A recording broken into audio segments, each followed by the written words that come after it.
Echoes of Loss, a father and son's journey through grief. My name is Jack, and I'm a 26-year-old man.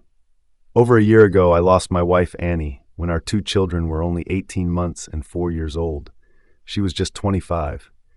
The parallel was chilling. It forced me to confront the full circle my life had taken. I was only 5 when my mom passed away, and my children are now almost the exact ages I was when I lost her. Growing up, losing my mom wasn't just a single moment. It was like a shadow that stretched long over my childhood. Everything seemed a bit grayer, a bit more muted without her. The house was quieter, and Dad was always busy trying to fill the void her absence left in every corner of our life. He did his best, but you could tell he was just as lost in grief as I was, even though he tried to hide it behind long hours at work and forced smiles at dinner. I remember feeling perpetually confused too. Why my mom? Why our family? Friends would talk about their moms, their plans for Mother's Day, and it felt like living in a world where everyone else had something precious that I had lost. Birthdays and holidays were the hardest. Dad tried. He really did. But there's a particular kind of emptiness that comes from missing a person who is supposed to be there for those moments. As I grew older, that confusion turned into a deep-seated fear of loss. I found myself either clinging too tightly to relationships or shying away from them entirely to avoid potential heartbreak. It wasn't until much later in my own adult relationships that I began to understand the depth of my fear. Therapy helped. Talking about her, about the memories and the pain, made it more bearable. Losing Mom so young fundamentally shaped who I am. It made me more empathetic towards others' pain, more aware of the fragility of life. Back then, the world seemed suddenly bigger and more intimidating without my mom. Even though I was too young to comprehend all the ways her passing would impact me, I felt her absence in every part of my daily life. There was an emptiness at home, a silence that wasn't just about the lack of her voice, but about the missing layer of love and security she represented. Annie always had this vivid memory of her dad, how he'd lift her high above his head and make her feel like she could touch the clouds. She was just 6 when he was taken from her, swept away by a sudden illness that none of us were ready to face. That loss carved a deep, aching void in her life, one that shaped her in ways she only sometimes talked about. She grew up determined to be the pillar her dad couldn't be for her, to build a fortress of love for our kids that nothing could penetrate, not even death. But life, as it often does, had other plans. It was a crisp fall morning, much like any other, except Annie wasn't feeling well. We thought little of it at first, a passing bug, we hoped, but it turned out to be much more serious. Within months, we were grappling with a reality that mirrored her deepest fears. Annie was diagnosed with a terminal illness, the kind that sneaks up silently but quickly overwhelms. In those final months, Annie's resolve to make lasting memories with our kids became everything. Every day, despite her waning strength, she'd spend time with them, reading stories, playing games, or just holding them close, embedding her presence in their lives in ways she hoped would be indelible.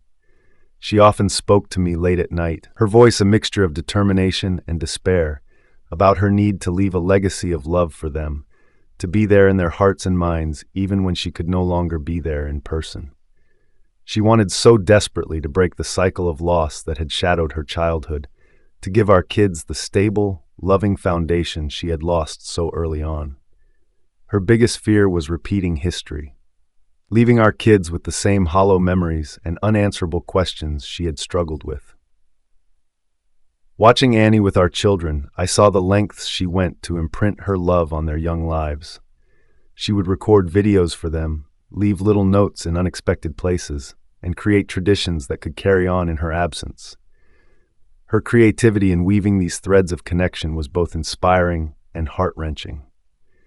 When she passed, the loss was monumental, echoing the emptiness of her own childhood, but also filled with the richness of the love she had poured into every moment with them. Annie had always had a clear vision of her own funeral, unusual as that might sound. It was something we'd talked about occasionally, those strange, somber discussions that unexpectedly pop up and linger between a couple. She wanted it to be more a celebration of her life than a mourning of her death. Don't make it all doom and gloom. She'd say, half joking but serious about the essence of her wishes. Make it a day where everyone can remember the happy times, with lots of flowers and maybe even some fireworks. When it happened, I was plunged into a deep grief that was hard to navigate, filled with the pain of loss, but also the duty to honor her final wishes. The day of her funeral arrived on a bright and clear morning, which felt almost offensive in the context of our loss, yet fitting for the type of farewell she had envisioned. The service was held at our local church, a place she had chosen not just for its spiritual significance, but also for its beautiful stained glass windows and the way the sunlight danced through them in the mornings. It was here, under the vivid colors cast by the morning light, that friends and family gathered, not in black but in bright colors, as she had requested. Flowers adorned every surface, wildflowers her favorite, in vibrant hues of blues, yellows, and reds, creating a tapestry of color that transformed the usually somber space into one that was alive with remembrance and love. The air was filled with her favorite music, a mix of classic rock and folk tunes, songs that had soundtracked our life together. Each melody stirred memories, bringing smiles even through the tears. After the service, we moved to a nearby park, another place Annie loved. It was here that the atmosphere lightened as people shared their stories about Annie, her quirks, her laugh, her boundless energy. It felt like she was there with us, in the laughter and the shared memories. As the sun began to set, we prepared for the final act of the day, the fireworks. It was an unconventional choice, but it was exactly what she had wanted. As the first rocket shot into the sky, bursting into a cascade of color, it felt like a release, a letting go of some of the sorrow and a celebration of a spirit too vibrant to ever be really gone. Each explosion of light was a reminder of her vibrant life, a punctuating finale that she would have loved. Now, as I watch our children grow, I see Annie's influence in their resilience, their laughter, and even in their tears. They talk about her often, recalling moments I didn't even realize they remembered. It's clear that while death took Annie away too soon, her efforts to be a present, loving force in their lives didn't go in vain. She lives on through them, through the stories we share and the love we keep alive.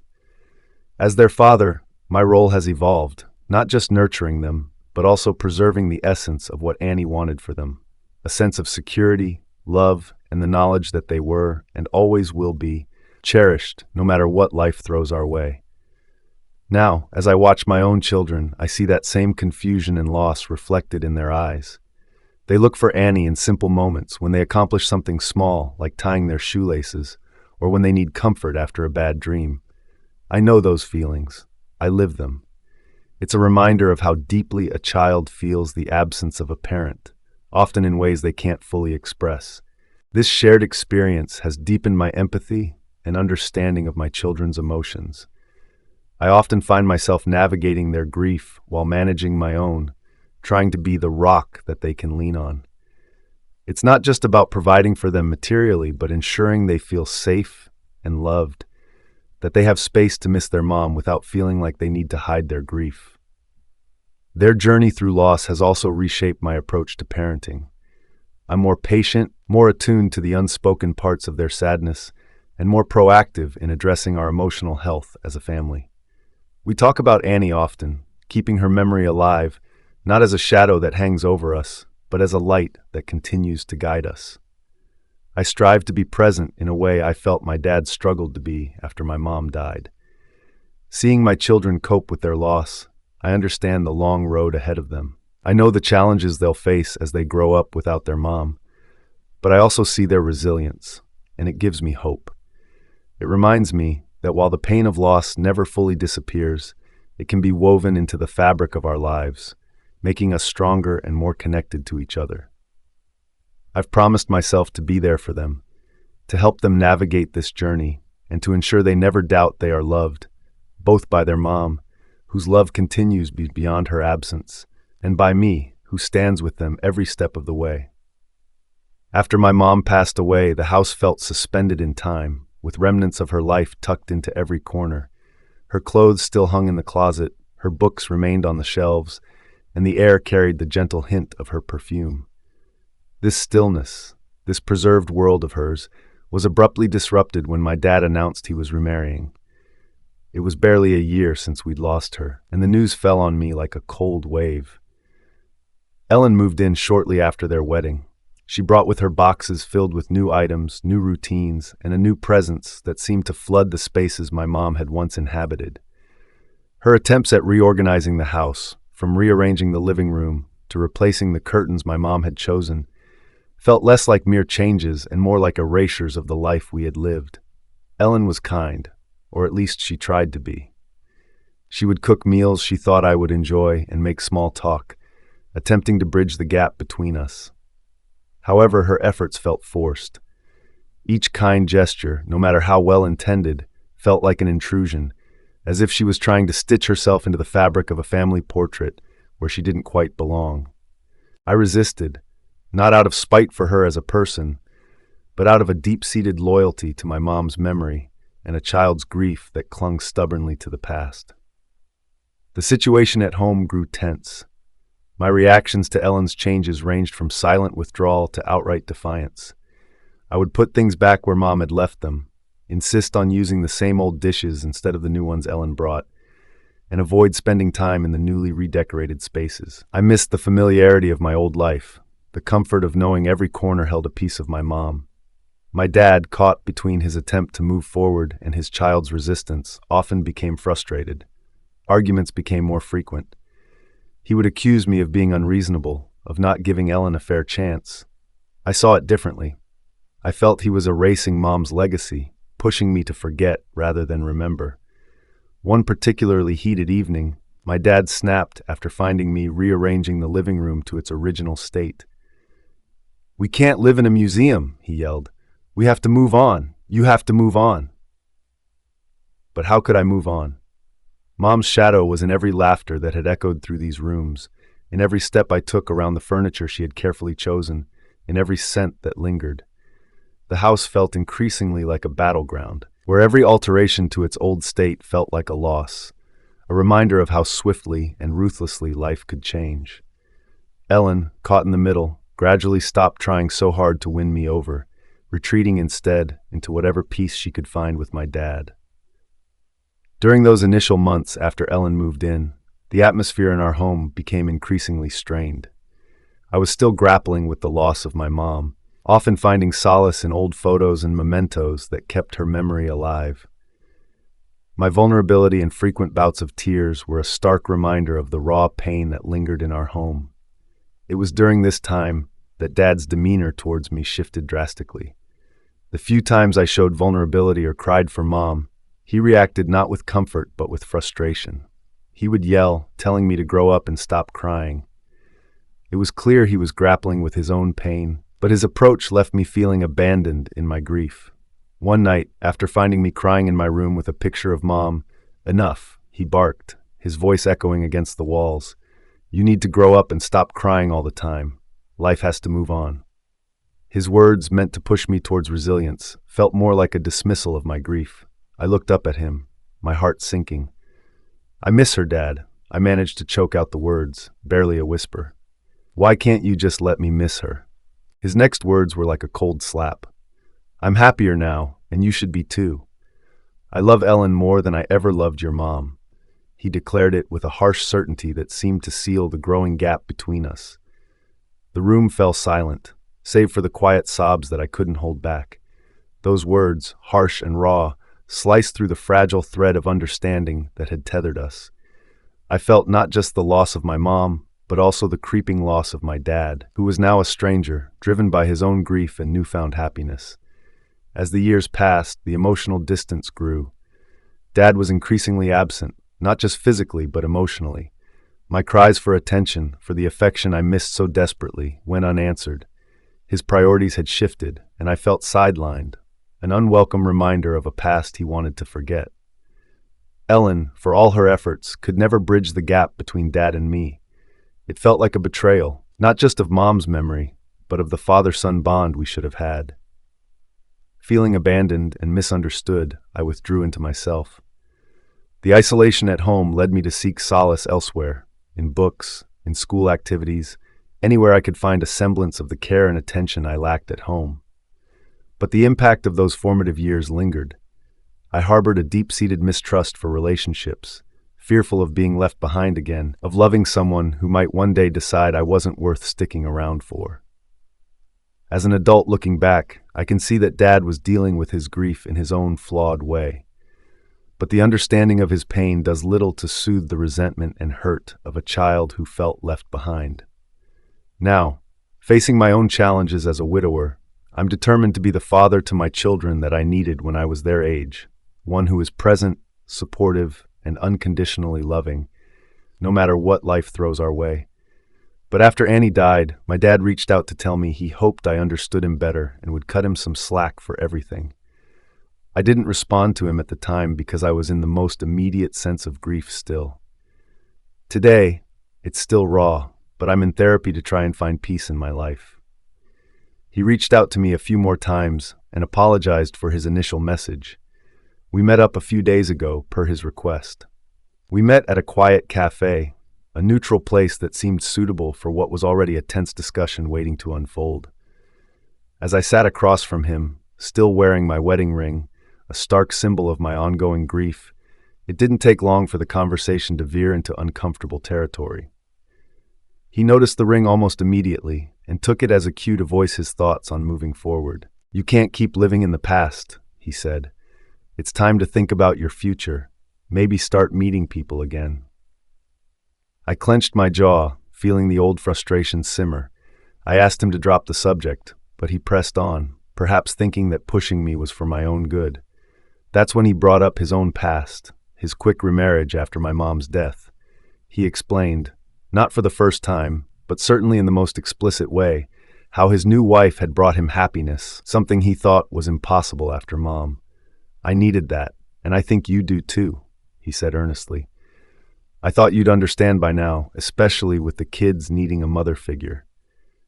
His words stung sharply. It wasn't just the suggestion that I replace Annie, but the implication that my grief was somehow a selfish indulgence, that I should move past it for the sake of the kids. He went further, saying that he hoped I would eventually see the benefit of his choices, that I would stop holding on to my resentment and realize that embracing someone new wasn't a betrayal of my late wife. I told him firmly, "It doesn't work that way. Grieving isn't just something you turn off to make room for someone else, and it certainly doesn't work on a convenient timeline." I could see the frustration on his face, mirroring the anger in mine. "You think I hate you for being happy with her, but it's not about that. It's about how you handled everything when Mom died, how you pushed her memory out as if it was the only way to be happy again." He was taken aback by my bluntness. Perhaps he hadn't realized how deeply his actions had hurt me, or maybe he had never considered that his path to happiness had left a trail of pain in its wake. Our conversation grew heated, voices raised enough that other patrons shot us wary glances. The air was tense as my father and I reached a fragile point in our conversation. His earlier remarks about moving on and finding new love had pushed me to a breaking point. Seeing the shock on his face when I challenged his views on grief and moving forward, he paused, looking genuinely bewildered. "How do you expect to find someone else to love you and the kids if you're still hung up on Annie?" he asked, his voice tinged with concern, but also a hint of frustration. It was a question that might have been genuine in his mind, but felt like an accusation to me. "Annie was the love of my life," I replied, my voice firm, each word laden with unyielding truth. "And yes, I'm still hung up on her because love doesn't just end when someone dies. You don't just replace someone like that." I could see him trying to process my words, his eyes searching mine for something, perhaps a sign of the son he once knew who hadn't been shattered by loss. I continued, "My children, they are my heart, Dad. They're the other loves of my life, but it's different. They depend on me not just to love them, but to provide safety, security, and a sense of normalcy in a world that was turned upside down." The cafe noises faded into the background as I leaned in slightly, needing him to really hear me. It's my job, my duty, to give them the best life I can. That doesn't mean rushing to fill a void with a new person. It means being there for them fully, without distractions or replacements for their mom. He was stunned, perhaps by the intensity of my conviction, Or maybe by the realization that our views on handling grief and love were worlds apart. "But you need someone too," he finally muttered, almost to himself, a note of sadness creeping into his voice. "I needed my dad when I lost my mom," I shot back, the words spilling out with a mix of pain and defiance. "But instead, I got a man who was too quick to move on, too quick to replace her. I won't do that to my kids. I won't let them feel as I did, secondary to someone else's happiness." We were at the end of our coffees, the dregs cold and bitter, much like the mood that had settled over our table.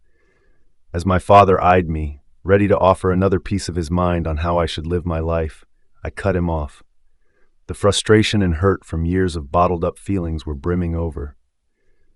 "I need to make this clear," I began, my voice steady but filled with resolve. "I will never ever tell my children to just get over their mom's death. I'm not going to sit them down and tell them their mom is dead and that they need to accept a new mother." The cafe, usually a backdrop of clinking cups and indistinct chatter, seemed to quiet around us. My dad watched me, his expression hardening as he prepared to defend his own actions again. But I wasn't finished. "And another thing," I continued, "I'm not going to scold them for missing her, for crying out for her at night. It's normal. They're kids, and they lost their mother. How could I possibly take that grief and make it about someone else's discomfort? That's not what they need. They need a dad who understands their pain, not one who silences it." My dad shifted uncomfortably, his eyes briefly dropping to the table before meeting mine again. "You think I don't know that?" he muttered, his voice a mix of defensiveness and weariness. "I think you forgot it when it mattered," I shot back, unable to keep the edge out of my voice. "You remarried so quickly, and it felt like you were trying to erase Mom from our lives. You expected me to just accept it, to be okay with all the changes because you were." I leaned forward, making sure my point was clear. "I am not looking to find them a new mother. What I am striving to do is to be the best dad I can be, given the shitty hand we've been dealt. I want to give them stability, love, and understanding, not rush to fill a perceived gap with the first person who comes along."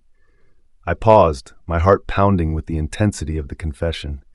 "And I will never, ever make them feel like they are second to anyone else in my life, the way you did with me. You made it clear you loved your new wife more, and I felt like I had lost you too, not just Mom." He finally said something about regret, how he regretted that I couldn't see his perspective, that maybe one day I'd understand. But as I walked away from that cafe, I knew that understanding wasn't just about seeing his point of view. It was about recognizing the deep divides in how we process loss. I wasn't ready to forgive his past actions just because he had found happiness. My path was different, and I needed him to respect that, without judgment or pressure. As I drove home, the weight of our fractured relationship heavier than ever, I realized that some gaps might be too wide to bridge, at least for now. The last time I saw my dad at that cafe, it felt like a definitive line had been drawn. In the weeks that followed, he tried to reach out a few times, a text, a couple of voicemails. His voice always held that familiar mix of concern and awkwardness, as if he wasn't quite sure what to say or how to say it without reigniting the flames of our last argument. Each attempt at bridging the gap seemed to remind me of the wide chasm that had formed between us over the years. I wasn't ready to cross it yet, so I responded sparingly, my replies brief and non-committal, until eventually I stopped responding altogether. The silence that settled wasn't peaceful, but it was necessary. Life went on as it does, filled with the daily routines and small crises of raising two kids alone. I threw myself into being a dad. The soccer games, school projects, bedtime stories. Every smile and tear from my kids reminded me of my promise to be the steady presence they needed. I often thought about that conversation with my dad, turning over his words and mine, questioning the harshness of my responses and the rigidity of my stance. Yet every time I considered reaching out, I remembered the feeling of being a kid who felt second best, and I'd retreat, convinced I needed more time. Months turned into a year. The seasons changed, and so did the kids. They grew taller, their faces losing the last traces of toddlerhood. My dad's attempts to connect became a memory, almost as distant as the happier times before Mom's death. In the quiet moments late at night, when the house was still and my mind refused to rest, I pondered the cost of my steadfastness. Was holding on to my hurt worth the growing silence between us? It was a chilly evening, the kind that hinted at the approach of winter, as I climbed up to the attic to sort through some old boxes that had been gathering dust. The attic, with its musty smell and beams of moonlight sneaking through the small window, always felt like a capsule of the past, untouched and full of secrets waiting to be rediscovered. As I sifted through the boxes, my hands found an old photo album, its cover worn and slightly faded. Curiosity piqued, I sat down on an old creaky chair, the album resting heavily in my lap. Flipping it open, I was greeted by vibrant pictures of my mom and dad. They were younger then, full of life and laughter, captured in moments of sheer joy. Picnics in the park, beach vacations, and quiet afternoons at home. Each photo was a portal to a time before grief had reshaped our lives, to a family that once was. My finger traced the outlines of those happier days, lingering on the images of my dad with his wide, carefree smile. It struck me then how much I missed him, not just the physical presence, but the essence of who he had been, before tragedy had turned him into someone I could barely recognize, let alone understand. Seeing him so happy and unburdened in these photos made the contrast with his later years even more poignant. A wave of nostalgia washed over me, softening the hard edges of the resentment I'd held onto for so long. It wasn't just my mom I missed, but my dad as he was back then. It dawned on me how much the sorrow had changed him, how it had stolen that joyful person from the photographs and left someone else in his place, someone consumed by his own grief, making choices I couldn't comprehend. Sitting there in the attic, surrounded by relics of my childhood, I felt the weight of years of misunderstanding and missed connections heavy on my chest.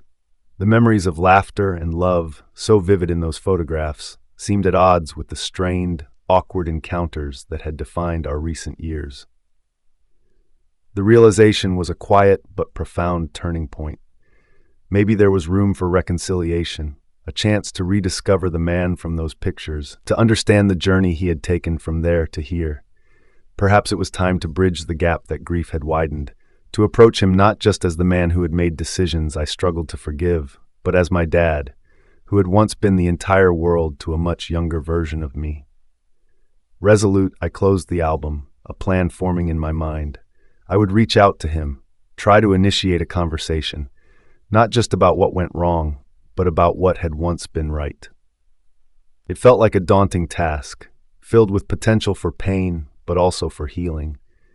As I descended from the attic, leaving the quiet sanctuary of the past behind, I was ready to face whatever came next, armed with newfound understanding and a hopeful heart. It made me think about how the kids would remember these years. Would they see a dad who stood his ground, or one who let old wounds dictate the future? The thought unsettled me enough to consider that perhaps it was time to try a different approach. Not for my sake, but for the kids, who deserve to know all facets of their family, even the complicated ones. The next morning, I drafted a message to my dad, simple yet more open than anything I'd sent in a long time. "Let's talk," it read, "when you're ready." I wasn't sure where a conversation might lead us or whether it would heal any old hurts, but I knew it was a start, a small step toward understanding or at least coexistence in this new chapter of our lives. As I hit send, the silence I had grown accustomed to seemed a little less daunting, tinted with the possibility of something new.